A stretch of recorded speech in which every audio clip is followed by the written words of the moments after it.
అస్సలాము అలైకుం వరహ్మతుల్లాహి వబరకాతుహు. ఉపవాసం అంటే రోజా ఉన్న స్థితిలో ఋతుస్రావం అంటే హైజ్ లేదా పీరియడ్స్ వస్తే రోజా విరిగిపోతుంది. ప్రజల్లో ఒక అపోహ చాలా బలంగా ఉంది.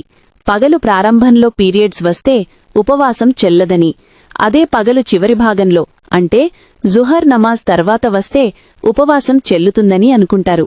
కాని ఈ విషయంలో మనం గుర్తుంచుకోవాల్సిన అసలైన నియమం ఏమిటంటే, ఇఫ్తార్కి ముందు ఏ సమయంలోనైనా మహిళకు పీరియడ్స్ హైజ్ మొదలైతే రోజా విరిగిపోతుంది. ఆ తప్పిపోయిన రోజాను తర్వాత మీరు ఖజా పరిహారం చేసుకోవాలి. ఉదాహరణకు, మీరు సహర్ చేసి ఉపవాసం ఉన్నారు.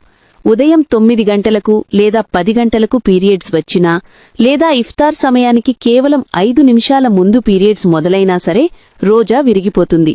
ఆ రోజాను తర్వాత ఖజా చేయాలి. హైజ్ రావడం వల్లనే కాకుండా నిఫాస్ అంటే పిల్లలు పుట్టిన తర్వాత వచ్చే రక్తస్రావం వల్ల కూడా రోజా విరిగిపోతుంది. ఉపవాసం విరిగిపోతే ఏమి చేయాలి? ఈ విషయంలో మరో విషయం గుర్తుంచుకోవాలి. పీరియడ్స్ ప్రారంభమై రోజా విరిగిపోయిన తర్వాత మహిళలు ఏమైనా తినవచ్చు, త్రాగవచ్చు. కొందరు మహిళలు ఉపవాసమున్నవారిలాగే ఆకలి దప్పులతో ఉంటారు. అలా చెయ్యకూడదు. ఎవరికీ కనిపించకుండా పక్కకు వెళ్లి ఏమైనా తినవచ్చు, త్రాగవచ్చు. రోజా విరిగిపోయిన తర్వాత సాయంత్రం వరకు పస్తులుండటం సరైనది కాదు. దీనికి విరుద్ధంగా ఒక మహిళకు పీరియడ్స్ ఉండి పగటిపూటి ఏదో ఒక సమయంలో అది ఆగిపోతే అంటే పాక్ అయితే అప్పటినుండి ఇఫ్తార్ సమయం వరకు ఉపవాసమున్నవారిలాగే ఏమీ తినకుండా త్రాగకుండా ఉండటమనేది ఉత్తమం, అఫ్జల్. పీరియడ్ సమయంలో ఏ ఆరాధనలు అంటే ఇబాదత్ చేయవచ్చు? పీరియడ్ సమయంలో మహిళలు 3 ఆరాధనలు మినహా మిగతావన్నీ చేయవచ్చు.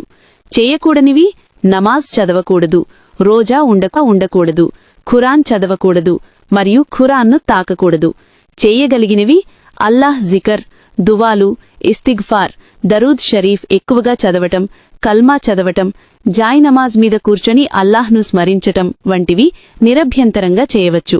కొందరు మహిళలు రోజంతా ఉపవాసముండి సాయంత్రం పీరియడ్స్ రావటం వల్ల నా ఉపవాసం వృధా అయిపోయింది అని ఎంతో బాధపడుతుంటారు. ఇది ఇంతిహాన్ ప్రపంచం. మీరు మనస్ చిన్నబుచ్చుకోవద్దు. పీరియడ్స్ రావటమనేది అల్లాహ్ సృష్టించిన ప్రకృతి నియమం. ఇది మన చేతుల్లో లేని విషయం. దీనివల్ల రంజాన్ మాసంలో ఉపవాసముండటం ద్వారా లభించే సవాబ్ అంటే పుణ్యం మీకు ఏమాత్రం తగ్గదు. మీ హృదయంలో ఉన్న ఆరాధనా భావానికి, మీ నియత్కు అంటే ఉద్దేశానికి తగ్గట్టుగా అల్లాహ్ మీకు పూర్తి ప్రతిఫలాన్ని ఇస్తాడు. ఇన్నమల్ ఆమాలు బిన్నియాత్.